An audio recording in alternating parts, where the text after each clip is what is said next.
Good afternoon, ladies and gentlemen. Welcome to today's meeting of the Children's and Families Overview and Scrutiny Committee. I would like to remind everyone present that this meeting will be broadcast live via the County Council's website and will also be available for viewing after the meeting. Can I ask you all to ensure that your mobile phones are switched off or put on silent? Can you please switch your microphone on when speaking and then turn it off when you have finished? I've received apologies from Caroline Lewis and Mrs. M. Wright. Mr. Harrison is substituting for Mrs. Wright.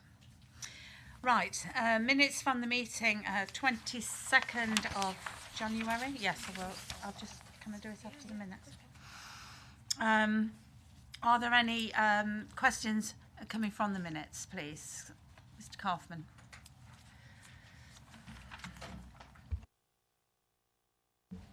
Thank you, Chair. Page 10, in brackets, little 3. Just wondered if, for completeness, we could see a copy of the letter that was sent to the Department of Education and perhaps any response. I think it would be useful for us. Thank you. Mrs. Moore. Yes, thank you, Chair. We'll ensure a copy is sent once it's been sent off to the DFE. It's just in the process of being finalised at the moment, and we'll ensure that committee members have a copy of it once it's sent. Is that okay? Thank you. There's no questions been received. I've received no questions from members either, and I've not been notified of any urgent items. Does any member have any interest that they wish to declare? Okay. Right. There's no. Is there any petitions to be presented? I don't believe there are today. Right. Before we go to the first item on the agenda, I would like to welcome a new addition, Paula. Sumner. Oh, crikey, what's your whole title, Paula? Assistant Director for Early Health and Education. Thank you very much and welcome.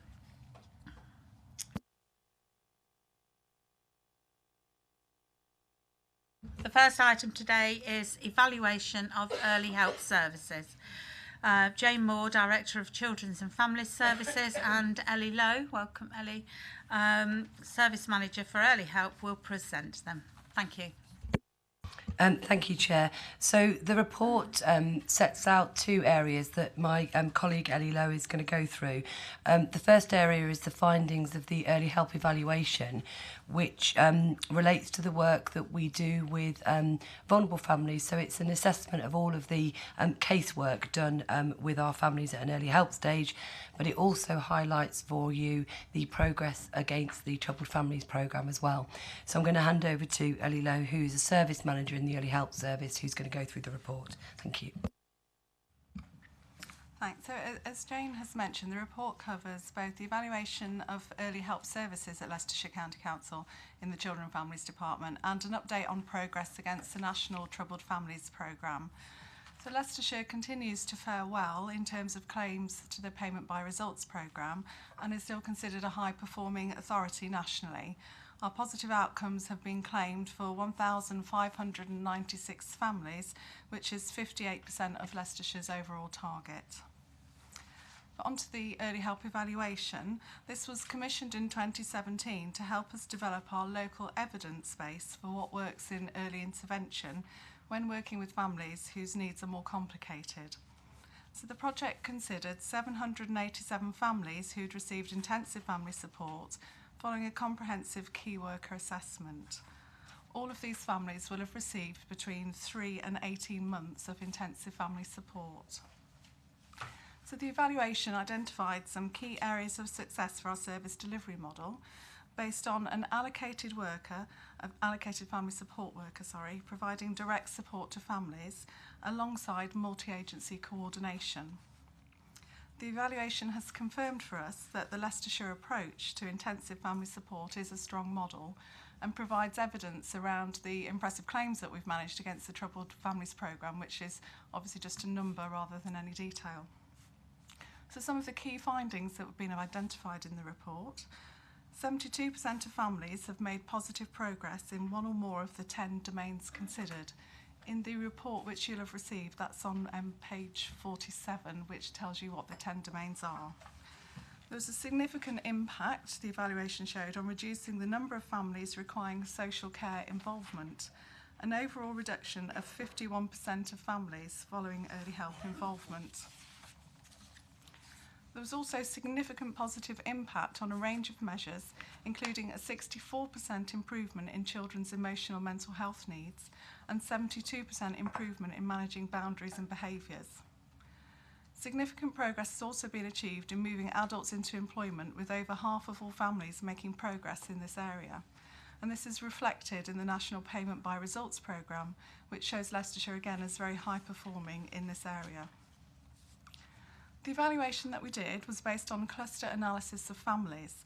This involves the analysis of thousands of data items collected by our workers to produce cohorts of families who have issues in common. This approach has enabled us to evidence the correlation of factors such as the domestic abuse with issues like child behavioural difficulties, poor adult mental health, child mental health, and children exhibiting aggressive behaviour and/or bullying in school or in their communities. 52% of adults in the families we work with and 32% of children had all been victims of domestic abuse. From the 1st of April, supporting Leicestershire families will become mainstreamed as part of the new Children and Families Wellbeing Service. The evaluation has been used to inform our service structure and practice going forward, and the evaluation methodology will continue to be explored to add to our evidence base and understanding. So, by way of conclusion, the evaluation has provided us with the evidence of an effective early intervention approach, as well as identifying areas which would benefit from some further development. The evaluation provides the detail behind our national success in the Troubled Families Payment by Results programme. However, the Troubled Families programme ends in November 2020, at which time our service may experience a funding gap due to the end of the Payment by Results programme. The evaluation serves to highlight the impact that this is likely to have on Leicestershire children and families, and the likelihood is that this will lead to further demand on statutory children's services.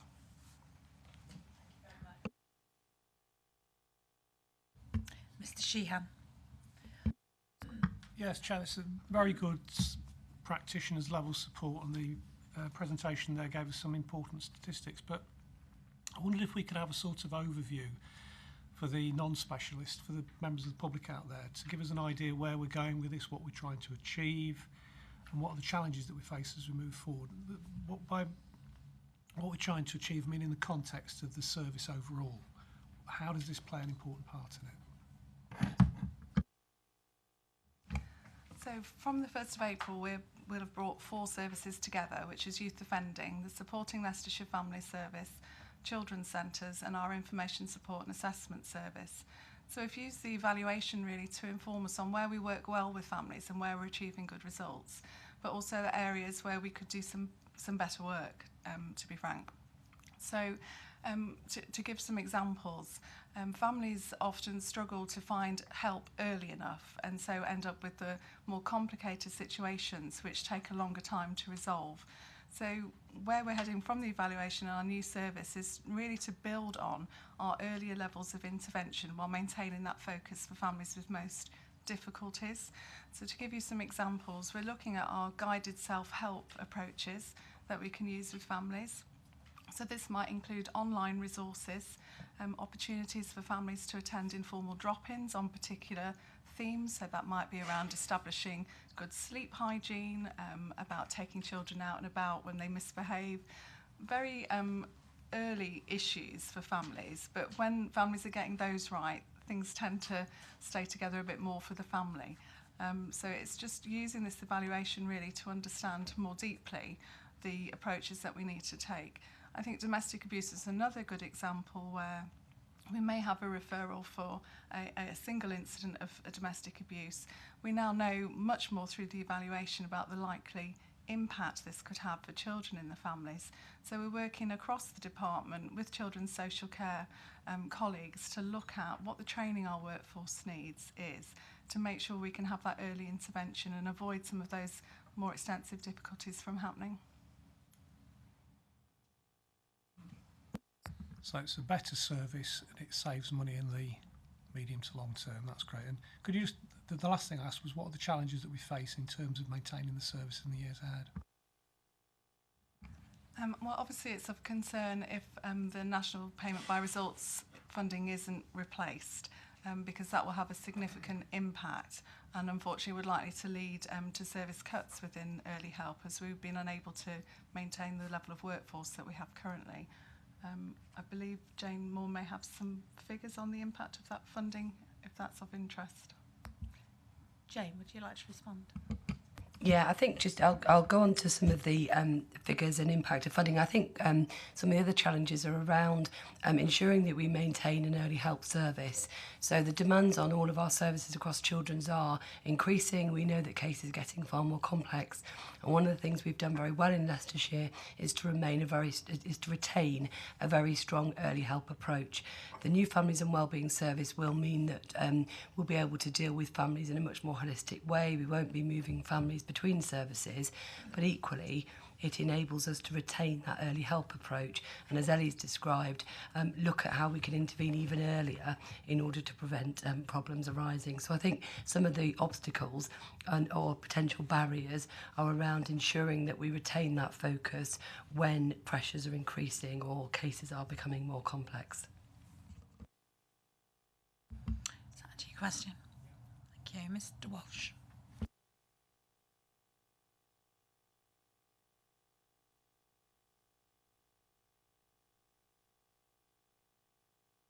Are you not working? Would you like to share with Mr. Kaufman? I'll happily talk loudly. Thank you. I'd like to dig a bit more about the implications of November 2020. It sounds a long time away. It's not that far away. I'm trying to understand the consequences.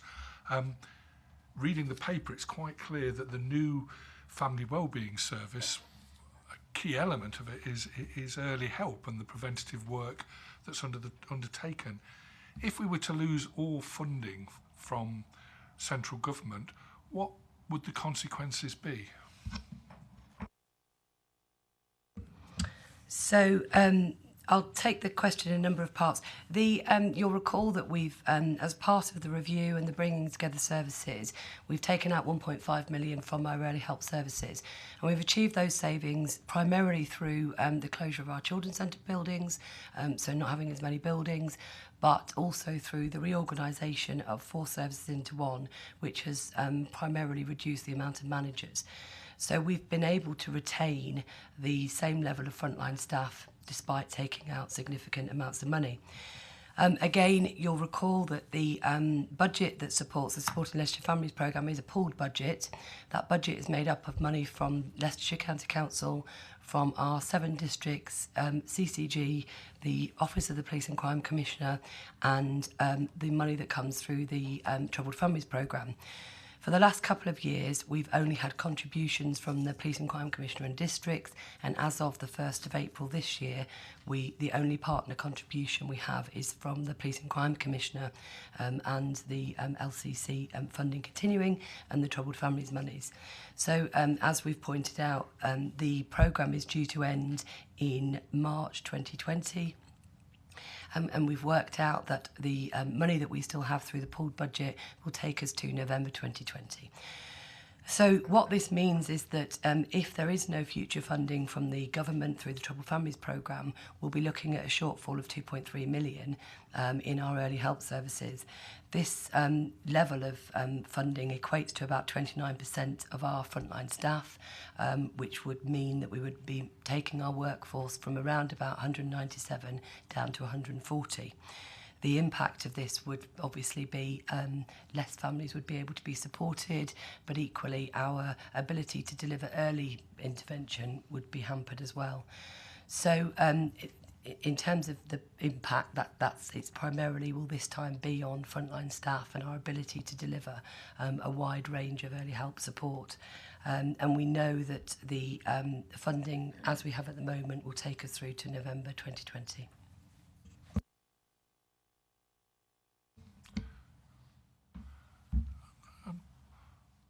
certain I know the answer to this, but I just want to explore it a bit more.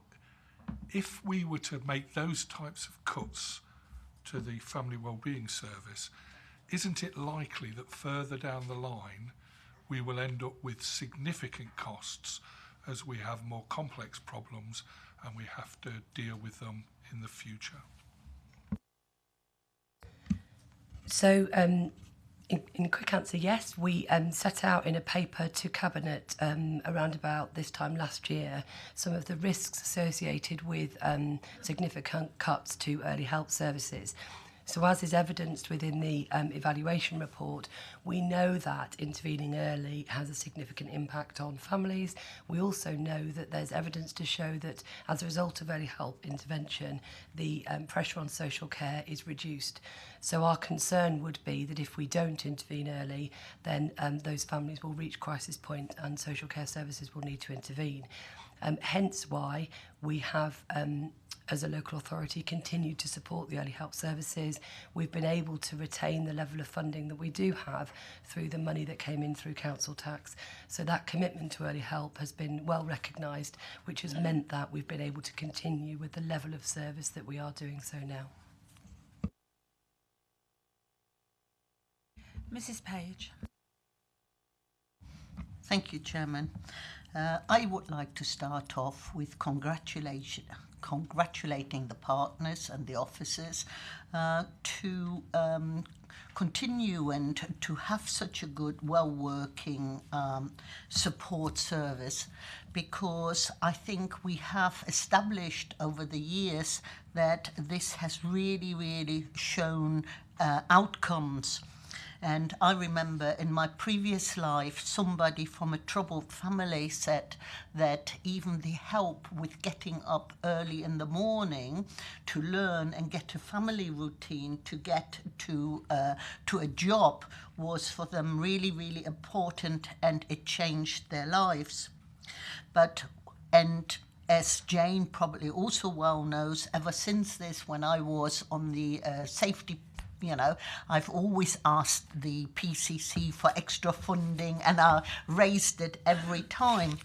And, I'm hoping that this service will remain in whatever shape or form, because we're all aware that preventive measures are better than dealing with the outcomes. But I find it always very, very disappointing that the government starts something, gives us some funding, and then pulls the rug away from underneath us, and then we are the ones who are left to hold the can, and expectations have been raised. But to my question, which is really, really minimal, it is that in the first report, it says there are 1,500 something families, and later on in the report, we're talking 5,000 families. So the 1,500 family you just referred to is, and which are mentioned in the report, is that over 1 year? And how does that square with the 787 Leicester families? So can you just explain the numbers to me? So that's question number one. And I recall, again, I'm going to do some waffling. When I was doing this at district, I looked at the figures for each individual district, because they're all paying a set fee. So if you have District A, who only has 2 families we are dealing with, and District B, who's probably got 200 or 300 families, so how do we square that? Because they're all paying just one amount. So in future, can we look at the more you take out, the more you put in, or to increase the funding? Because at the end of the day, we need to do something to maintain the standard. So Jane Moore. Thank you. Just in relation to the numbers, there are 2 numbers in here. The 1,900 1,596 families are the number of families that we've claimed results for our payment by results scheme. The larger number you refer to is the number that we've put through the early help evaluation. So as we set out, the report covers two areas. One is our progress against the Troubled Families Programme, and one is the evaluation of early help. In relation to your second question, well, the districts were making a contribution to the programme when it first started in 2012, and there was a differing amount for each district according to the numbers of families that were identified in that area. We no longer receive partnership contributions from districts, they wouldn't therefore need to make a differential amount. So the only partner contribution we now have into the programme is through the Office of the Police and Crime Commissioner. If I may come back, please. So, elaborate, because at the end of the day, yes, we see a benefit, the PCC office, but district also see a benefit. So can we sort of go back around the table and because districts are relatively well off in comparison to our budget. So is there no, is there no way for us to encourage districts again to come back into the folds? We have worked and met with partners. Our district councils are still very supportive of the programme, so we still run our programmes from their buildings, but we haven't been able to secure partnership contributions. It doesn't mean that we can't go back around the table and have conversations with our partners for contributions, but at the moment the only contribution we've secured is from the Office of the Police and Crime Commissioner.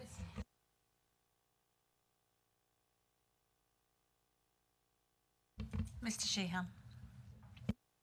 Try and help Rosita there. She was concerned she was saying too much, but I think she should have said perhaps a little more on one particular subject. I think you were talking about government sets these things up and then government pulls the rug.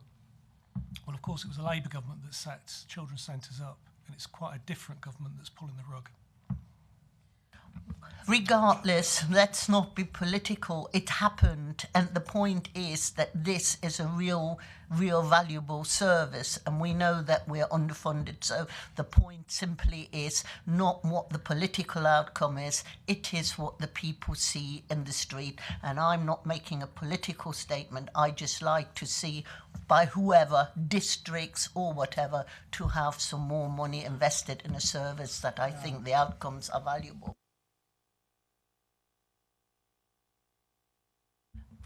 Thank you for that. Are there any more comments, please? Oh, Mr. Welsh. I'll steal this. When do we have any clue at all of when we might hear how this will roll out in terms of funding? At the moment we don't. We do have regular communications from the Troubled Families Unit, primarily around how we're working towards the completion of the programme. So at the moment we don't have an indication about what might happen, but I know that there is various lobbying going on, certainly from director groups across the country that are kind of asking the question, but at the moment we don't have an indication, no.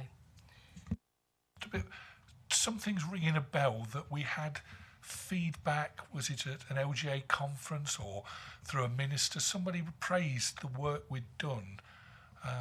Does that, am I right? Am I correct in remembering that? Yes, I think you're referring to the letter that Mr. Old received in congratulating him when he received his OBE and recognition for his leadership of the Supporting Leicestershire Family Scheme here in Leicestershire.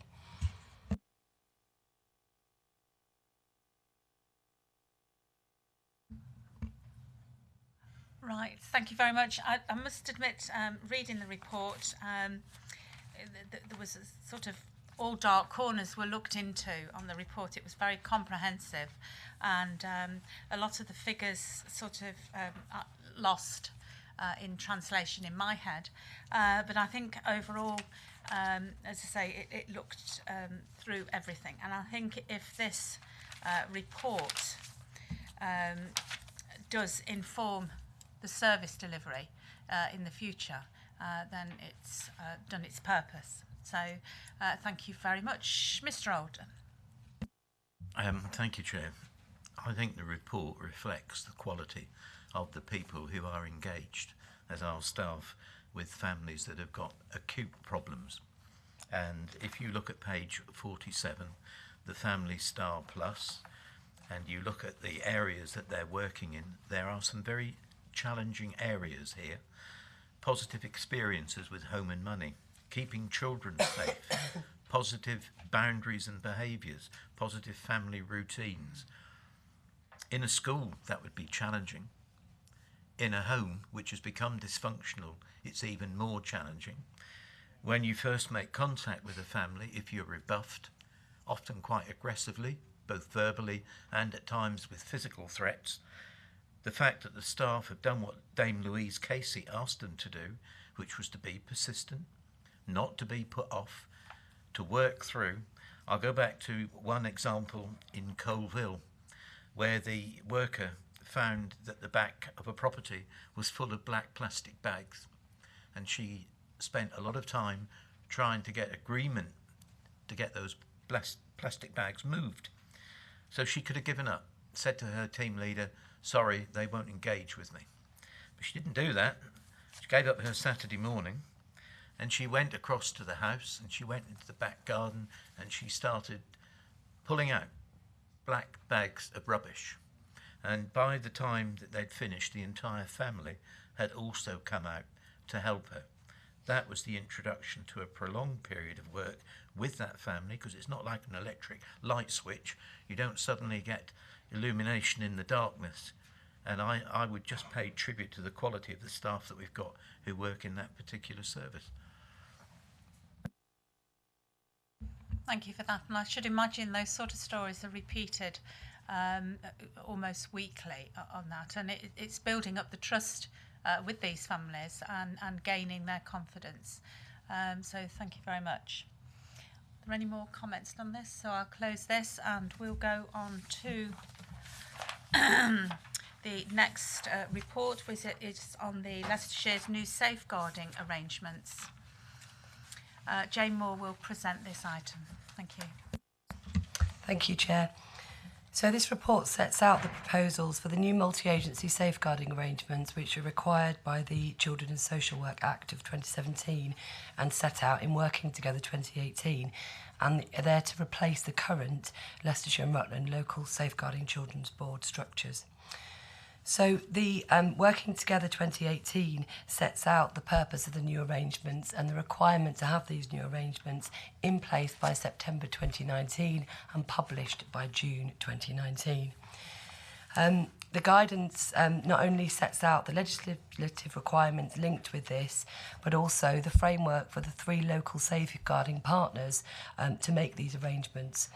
The safeguarding partners in relation to this are the local authority, which is in this case Leicestershire County Council and Rutland County Council, the clinical commissioning groups for the areas, and the Chief Officer of the Police for the area as well.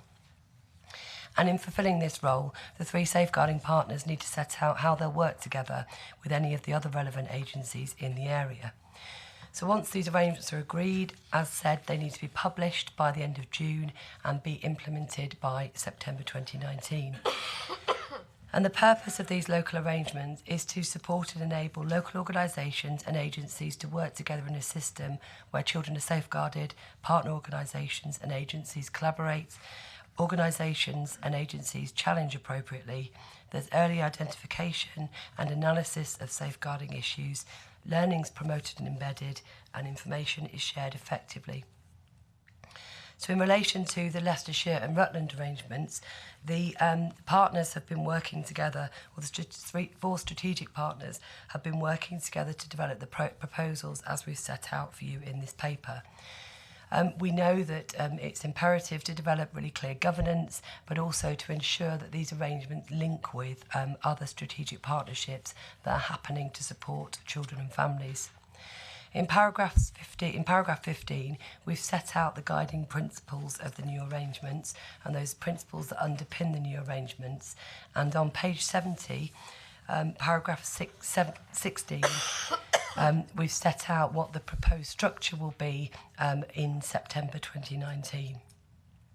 So we're proposing that the Leicestershire and Rutland Safeguarding Children's Partnership replaces the current Safeguarding Board, and its key role is around driving the safeguarding of children and setting the strategic agenda for the partnership. So the partnership will act as that strategic leadership group that's set out in the requirements in Working Together 2018.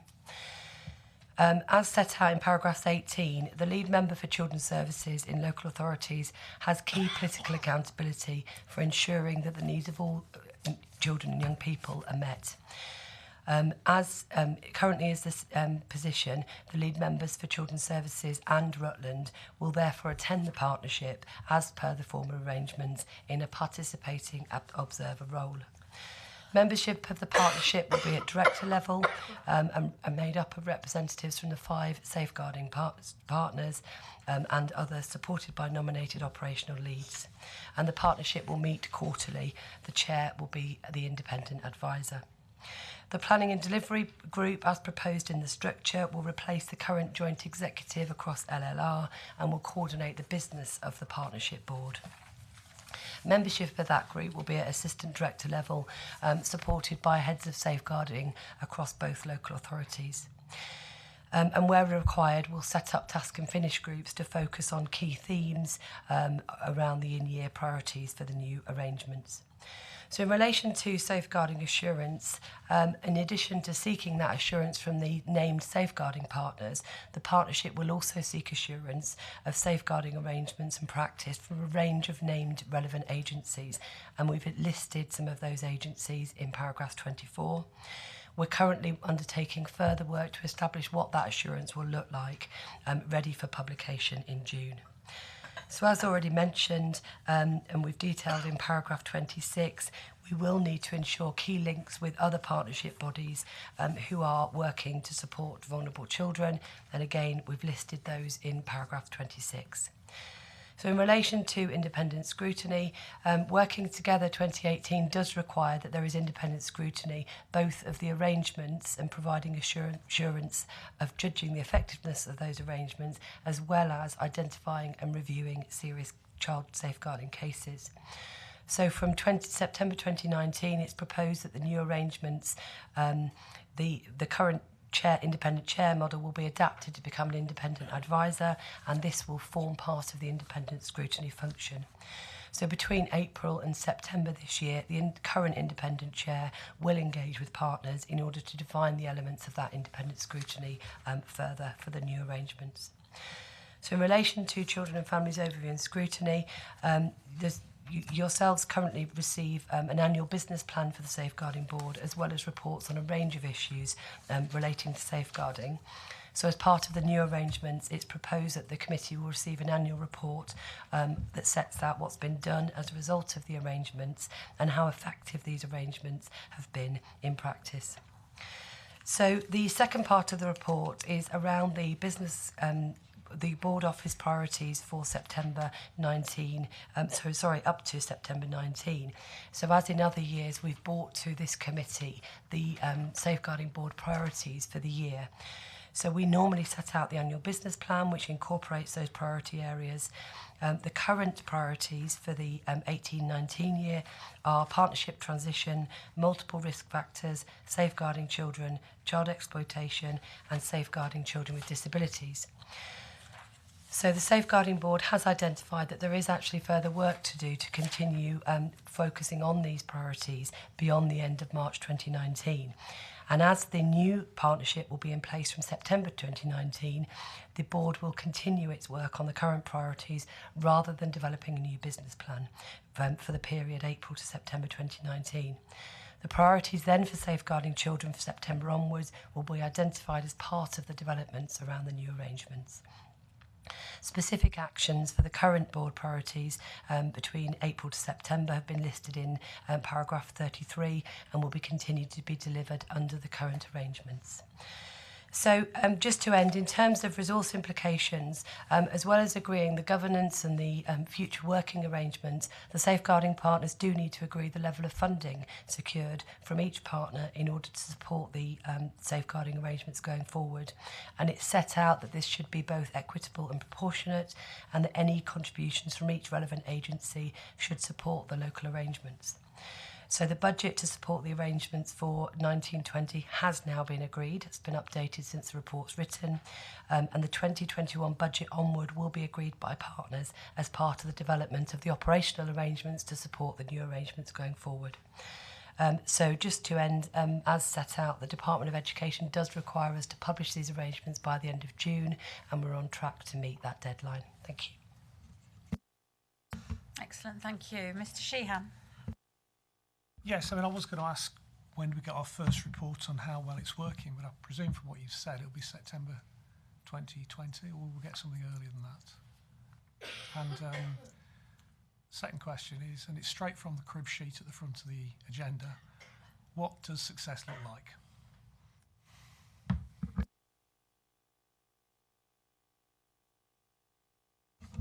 So in terms of the first report, I think you're right, we would want to come back sooner than a year of implementation. So I would anticipating bringing something back around April, June time as kind of the first part of the update and overview of the new arrangements as well. In terms of what success will look like, so if I can take you back to the key principles page around, which is detailed on paragraph 15. Some of these principles are setting out what success would look like. So ultimately what success will look like is two things. One is that children are safeguarded, but secondly that the partners are securely assured that organisations are effectively safeguarding children across Leicestershire and Rutland for these arrangements. If I could add to that, I mean, there needs to be somebody in there in this process that has got the freedom to be able to challenge what's happening, and also that they are accountable in some way to the county council or to us for what they do. Yes, so two things there. One is that the working together very clearly stipulates the need for independent scrutiny.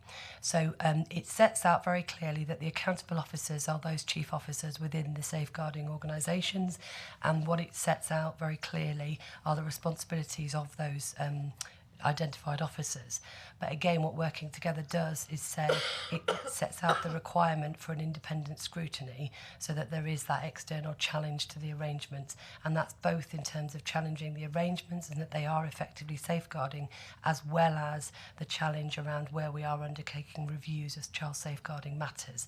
What we've added into the arrangements for Leicestershire is the role of the lead member for children's services, and set out that very clearly, but equally the inclusion of the overview and scrutiny process as part of the safeguarding arrangements.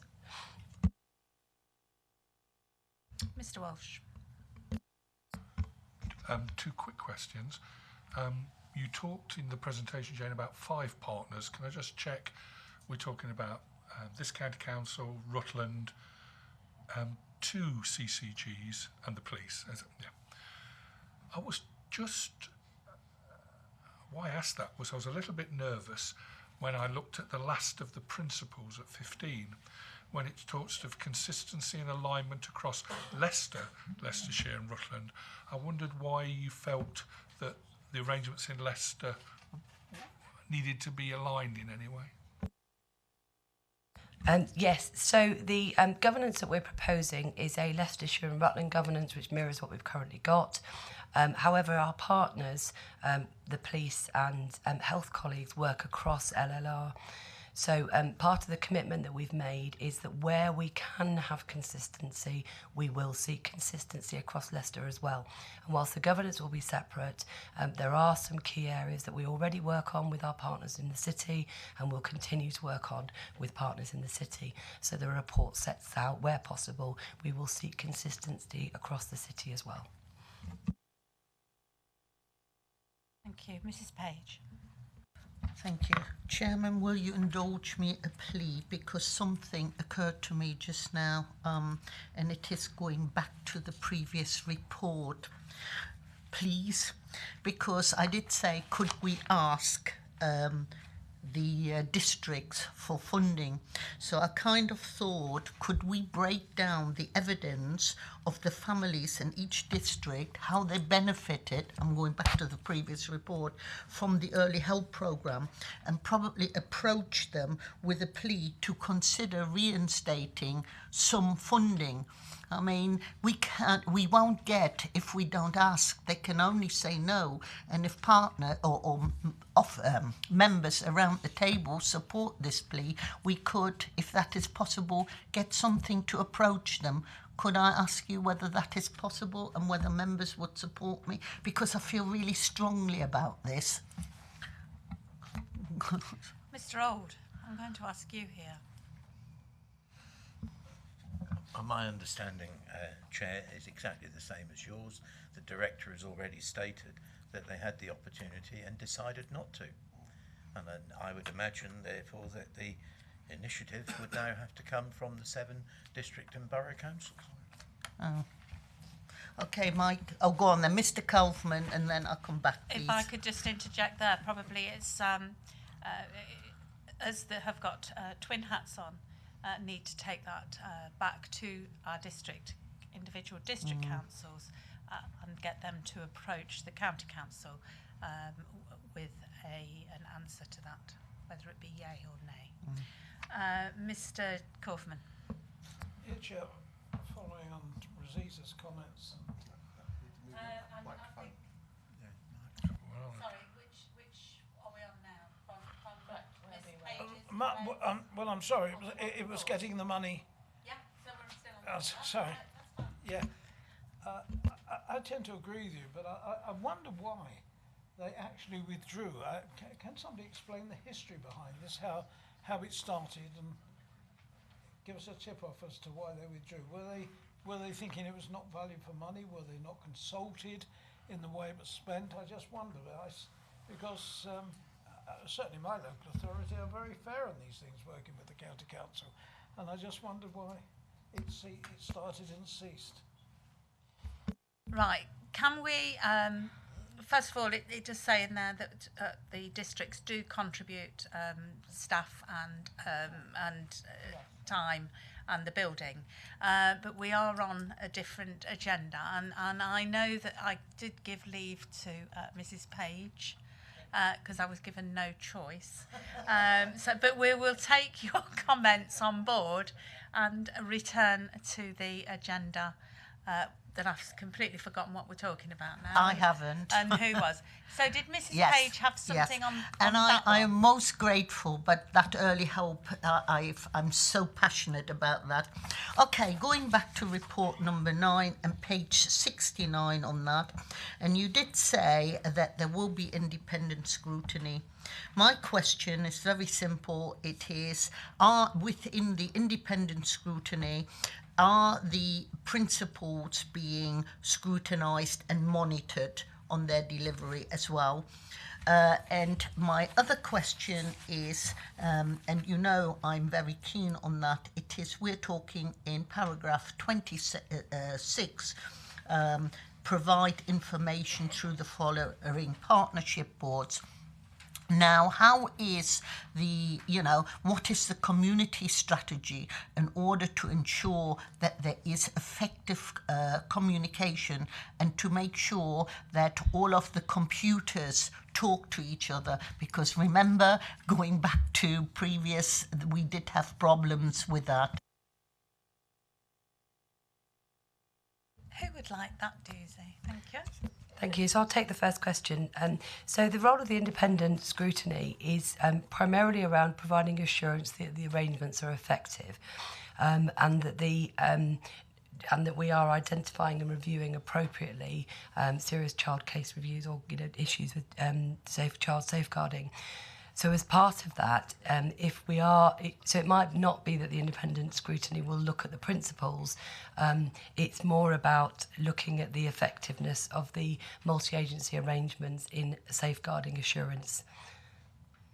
if I can just come back, but the principles as they're set out here are really, really fundamental and important for everything to work. So if they are not being monitored and if they don't, then, so how can we ensure that?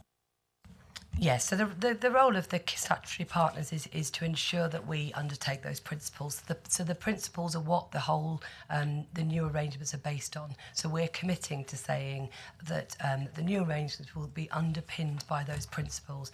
So as part of this assurance, the independent scrutiny will be looking at how well we're meeting the commitments that are underpinned by those principles. In relation to your second question, you're absolutely right. The communication between boards and partnership boards is absolutely crucial.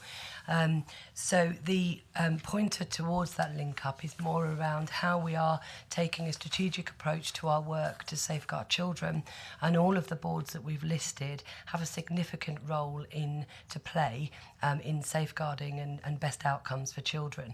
And so you're right, it would be really helpful if our systems spoke to each other, and we do some work at an operational level to make sure that our services work well together. But part of what we're considering, as set out in paragraph 26, is how the priorities of these boards link together and make reference to each other, and in particular the new arrangements that we're introducing. If I can come back, would it not then be prudent to have a communication protocol in place as well? Because if you're setting up a new structure, a communication protocol that underpins it would be really valuable. Yeah, I think that would be well worth considering, including where we have shared roles across the boards as well. So I think that would be well worth considering.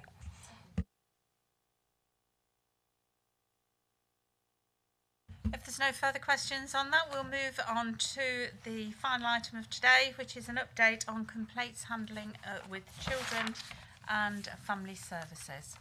Sharon Cook, Assistant Director for Children's Social Care, and Simon Parsons, Corporate Complaints Manager, will present the item. Hello, Simon. Yeah, thank you, Chair. I'll introduce the report and hand over to Simon, who can provide the detail, and then obviously I can help support answering any specific questions there are. The purpose of this report is to provide the committee with an update of the complaints received and responded to within Children and Family Services, as outlined in the report. Those that are dealt with under a statutory responsibility, children's social care, and those that are non-statutory, which encompasses other parts of children's services. And this is for the period 2018 to 19.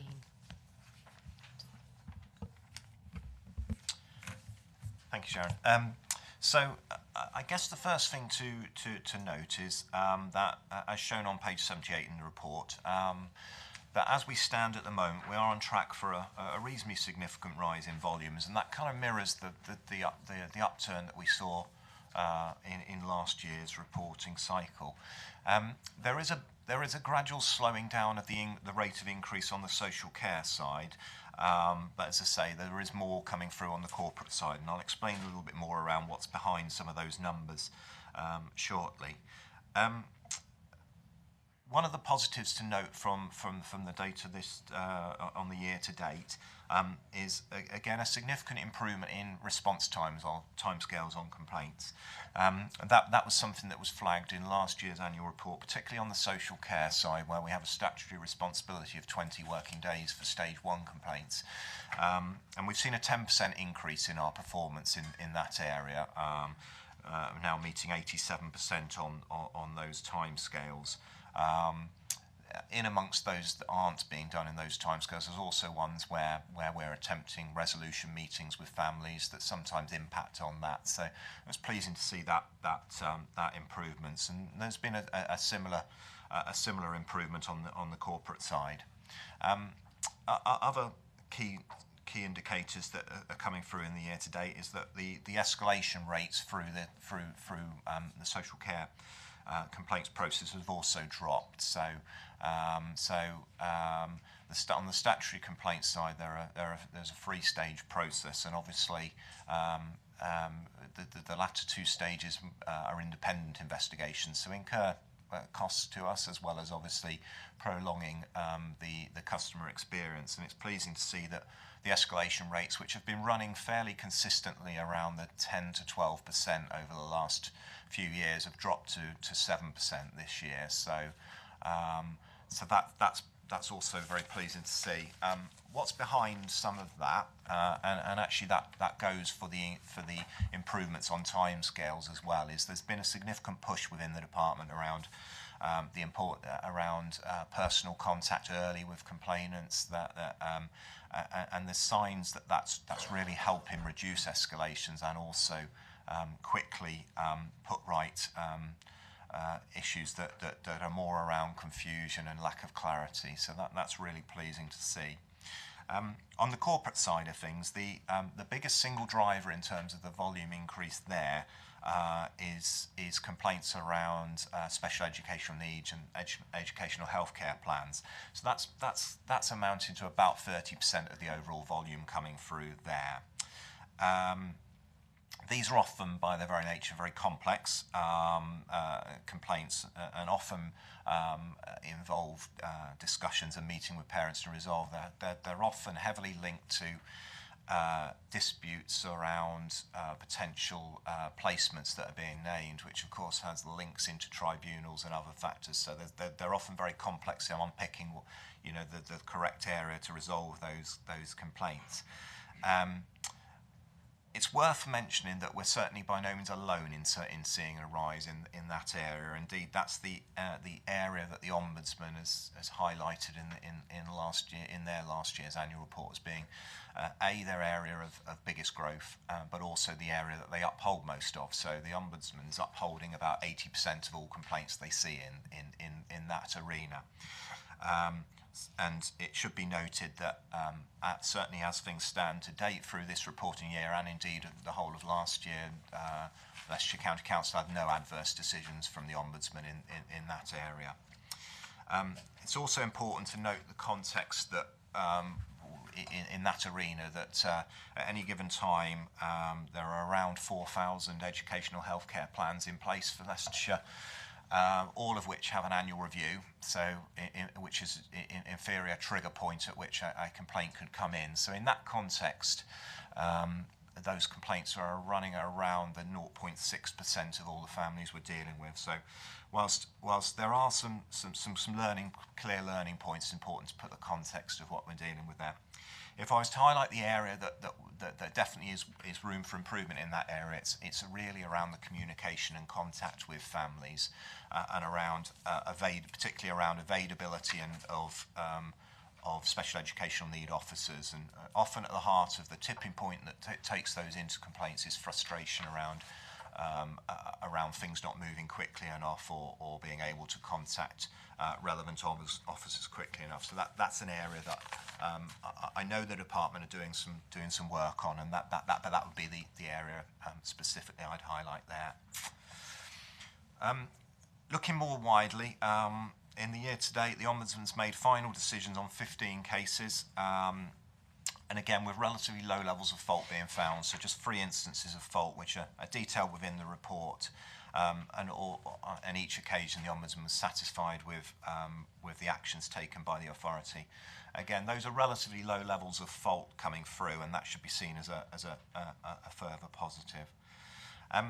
In terms of some things that we can continue to do better, and again, I'd say these are equally across the board around social care and the corporate side. I've mentioned around we can still improve kind of timeliness of contact with families. That's an issue that crops up more often than ideally we'd like in complaints intelligence. And other areas around administration, around delays of dispatch of assessments or other requested information. Often these, on the face of it, quite straightforward administrative things can often be the tipping point into complaints territory.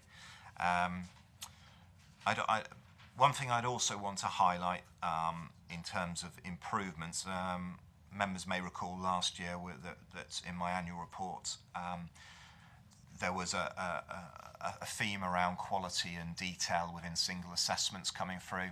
It's pleasing to see there's been a significant reduction in that, so that's a clear area where intelligence shows improvements have been made there.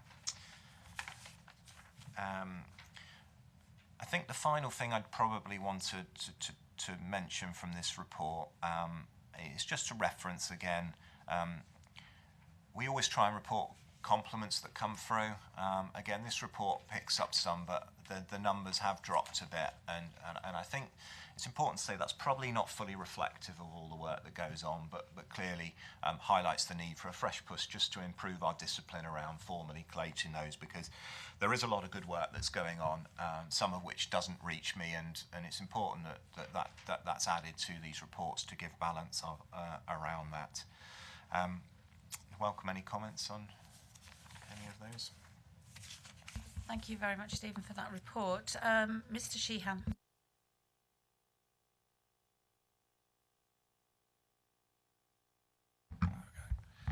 Yes, Simon. I suppose the kindest thing to say about a complaints report where they're going up is that, well, we know something's not quite right and we should be learning lessons from that. Whose job is it? Is it yours, perhaps? To make sure that the lessons are learned and things will actually improve. So I think from learning from complaints, it's very much a collaborative responsibility. Clearly, there's a role in terms of, as a complaints manager, of being able to hone in on what are the key themes, what's the intelligence telling us, and hopefully present those into clear areas that as a department can be improved. So the example I mentioned before around very clear, focused themes around single assessments that can be then taken back to the department for them to look into areas of work and that will improve that. So it's very much collaborative working around. Certainly I would see as my role is about trying to articulate what are the key messages that are coming through and telling us, and then those are fed through on a quarterly basis into the department and their management team to look at what can we do around what do we need to do differently to fix those. So that would be my perspective. I don't know whether Jane would like to say any more. Jane. Yeah, I think just to be very clear, it's the responsibility of the department to take forward the issues coming from complaints. And certainly as director and my assistant director colleagues would take the learning from complaints very seriously, as do the rest of the senior leadership team. So I think one of the things that we're very fortunate, we have very good support from our colleagues in Simon through the complaints department, but the responsibility for the delivery of learning and change is very much the responsibility of the department, and we take that very seriously. We also have refreshed and renewed our approach to dealing with the learning from complaints and making sure that we share learning with staff, we look at improvements, and we take complaints very seriously and would want to respond very seriously. And I think some of what the report reflects is more rigour in the way in which we are responding to complaints in terms of timeliness, but equally how we are learning from complaints to make sure that things don't repeat or themes don't recur. But it's certainly the responsibility of the department to take the learning forward. So there's a responsibility then across all the staff for both dealing with complaints in terms of building up the capacity to be able to do that, but also avoiding complaints. Yeah. Yes, I think a couple of things. As is evidenced in the report, the number of complaints in the department is increasing. The amount of time it takes the department to deal with complaints is increasing, and obviously I would much rather my frontline staff spend time with vulnerable families, but we know also that we need to deal with complaints robustly and in a timely manner. One of the areas we have improved is around how we can make resolution to complaints at a much earlier stage. So we're much better now at communicating with complainants in order to resolve them earlier. And I think some of the evidence around the less cases progressing from stage 1 to stage 2 are evidence of that. But you're absolutely right. Part of the training is about how we avoid complaints in the first place. So some of the themes that come through will teach us or tell us about why we might be getting repeat complainants or repeat complaints about certain issues, and you're absolutely right, it's all of our responsibility to make sure that we can avoid complaints where possible. As a skill set, and of course, learning empathy, listening rather, that's the key part of it, I think. Yeah. Mrs. Page. Thank you. I think I've heard all the right answers been given, but I like to put a different slant on this. It takes an awful lot of time to deal with complaints, and like Jane just rightly said, that is time that can be spent to deliver services.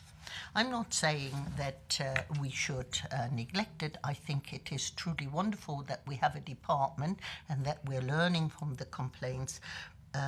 But we must be also, Simon would be out of a job if we wouldn't have any complaints. But I think we must be realistic.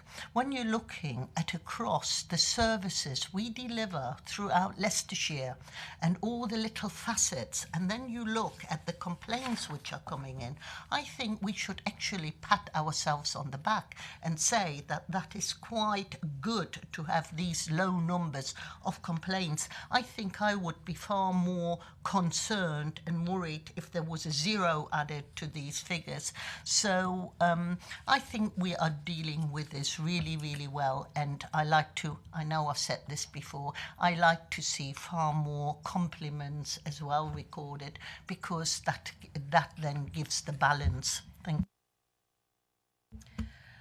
We are quite slow about complimenting. I myself recognised some earlier on, and I will rectify that. But I don't think we need to pat ourselves on the back. One complaint is too much. We are dealing probably with a faceless child, but the complainant, it's their child and it's their responsibility, 100%. And we need to almost have a photo in front of us and remember that it's a child that we're talking about and a family. So I don't think I would like to pat myself on the back. I'm glad it's not worse than it is, and having Simon out of a job would be very sad, but I think we need to recognise the importance of complaints and learning from them as well. So Mr. Welsh. Thank you, Chair. It is a significant rise in the number, but a little bit like Rosita, I'm not over worried at the moment. However, to put it in some context, if next year we were to receive a significant rise again, I'd be very worried. And that's in the context that since Ofsted came in, we've had quite a comprehensive improvement plan in place. We've reduced the caseload of social workers. We've been working to improve the practice of the teams. We've been using the data from Insight. We've removed removing the reliance on agency staff. All great things, which should, in theory, result in a reduction going forward in complaints. And I think it would take time for that to come through. So I'm very comfortable at the moment. But if next year it doubled again, in light of all that, I think we've got a big problem. And if that was to happen, I think as a scrutiny committee, we'd have to undertake a major piece of work on understanding what was happening. Thank you, Chair. Right, thank you very much for that. Mrs. Fryer. Thank you.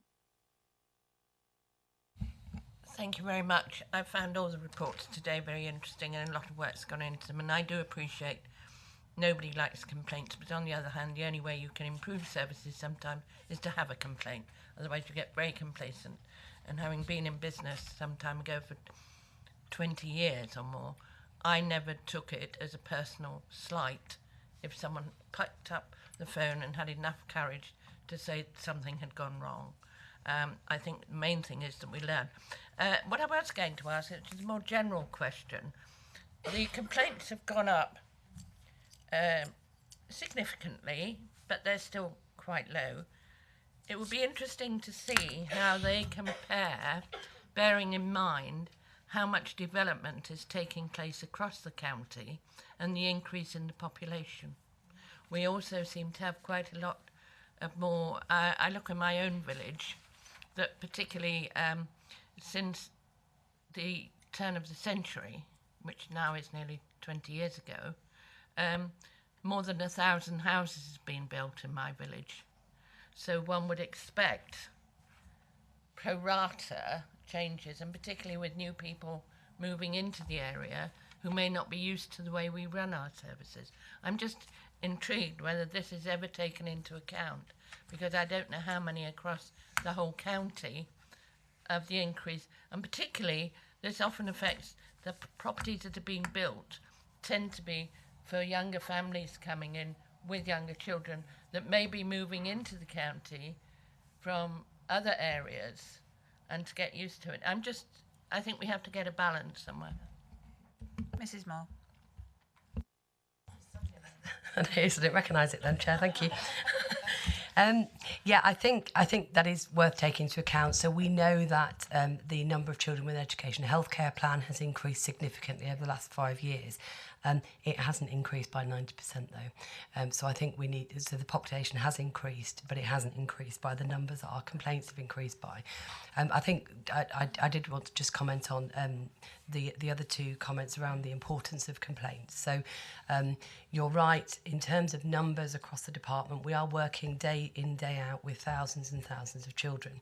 So the proportion of complaints we receive is incredibly low compared to the amount of children we work with. However, those complaints are really important because people need to have a voice, and if things aren't working right, we need to know about it. That's how we improve. But equally, we do take complaints very seriously, and we will respond to them, particularly where there are complaints around things that we do have control over. I think, and again, you're right, if again next year we see another significant increase, we would be concerned, but we do need to also understand some of the context in which we are now working. So some of the change in legislation has meant that the department is responsible for meeting deadlines in a much faster way, for doing very different things. Expectations have changed as well. So there is a context to the complaints, but notwithstanding that, the information that comes out through the complaints needs to be taken very seriously. We do look into them, and we do look at learning from complaints in order to rectify, certainly for the individual, as well as in terms of long-term learning. And again, I guess the other assurance I would want to give as director is that we don't see complaints as faceless complaints. We know there are children at the end of those complaints, and we know there are parents who are very concerned for their children at the end of those complaints. So I am absolutely confident that staff within the department deal with them in a very meaningful way. And then the last bit I would like to say is that in relation to compliments, as Simon's pointed out, unfortunately we're not as good at recording compliments. We know that our staff are regularly complimented for the work that they do. We know that in general, parents and children are very happy with the work that staff do. We know we need to get better at recording that so that when we bring this report back to you next year, that number will have significantly increased as well. Thank you very much. That concludes the business of the day, and the next meeting is on the 4th of June at No, that's what I was going to say. Provisionally now 1:30, but I have a request to put through to the administration afterwards. So thank you very much, and I hope that was all right for you, Paula, on your first visit. Thank you very much. Thank you.